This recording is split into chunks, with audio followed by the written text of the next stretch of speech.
Hej og velkommen. Vi har lavet den video, som handler om en evolution, men ikke bare en evolution. Det er menneskeevolutionen, den som handler om, da vi skiftede fra aber til mennesker. I videoen her har vi skrevet nogle spørgsmål, som vi vil besvare i løbet af videoen.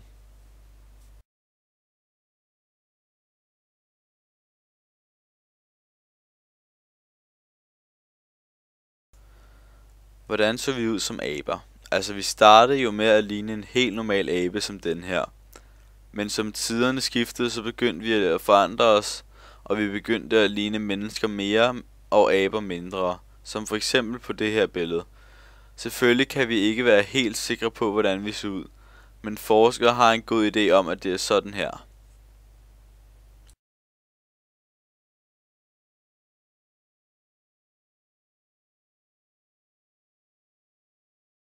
Hvorfor udviklede vores krop? Altså, den største grund til, at vores krop er, som den er fordi, at den tilpasser sig sine omgivelser.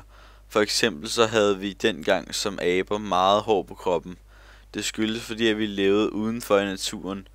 Men vi begyndte at tænke og bruge hjernen, så vi kunne lave huler eller et varmt sted eller hjem. Så jo mindre der var brug for hårene på kroppen, desto mindre hårvækst fik vi på kroppen. Og som aber havde vi også hænder på benene i stedet for fødder. Det ændrede sig, fordi at vi begyndte at gå på benene i stedet for alle fire. Så grunden er nok mest, fordi vi tilpassede os, og vi udviklede os selv til at kunne tilpasse sig i omgivelserne.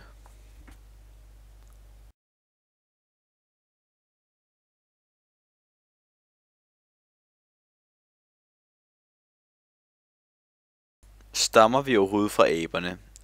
Altså, det er svært at svare på, men jeg vil tro, at der er en god chance for, at vi skulle stamme fra dem.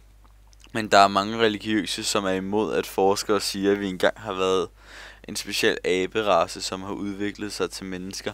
For i deres religion står der selvfølgelig noget andet om, hvordan vi er skabt og kommet til.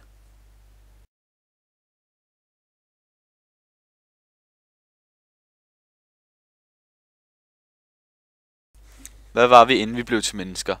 Det er svært at svare på, for der er mange forskere, der har undersøgt det, og de har alle sammen forskellige meninger og teorier om det. Altså, vi ved jo, at vi var aber, men i udviklingen fra abe til menneske ved vi ikke så meget om. Forskere kalder det for det missing link, som betyder manglende led, hvilket passer meget godt. For vi ved ikke, hvordan vi så ud, om vi var små eller store, og hvornår vi fik fødder i stedet for hænder på benene.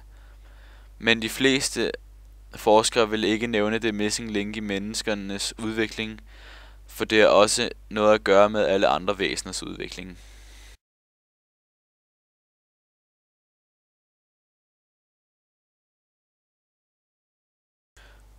Er vi kun relateret med aberne, eller minder vores krop også om andre dyr? Aberne er dem, som vores krop minder mest om, men grise har mange organer, som er ligesom mennesket, og der er også andre dyr, som minder lidt om mennesket, blandt andet fisk. I fisk er der en vigtig ting, som er sat på samme måde som i mennesker, så ja, vores krop minder også om andre dyr. Det var alle 5 spørgsmål. Vi har lagt en video ind, som vi synes er meget interessant. Det er en musikvideo, og den handler om evolutionen på jorden, men ikke kun med mennesker.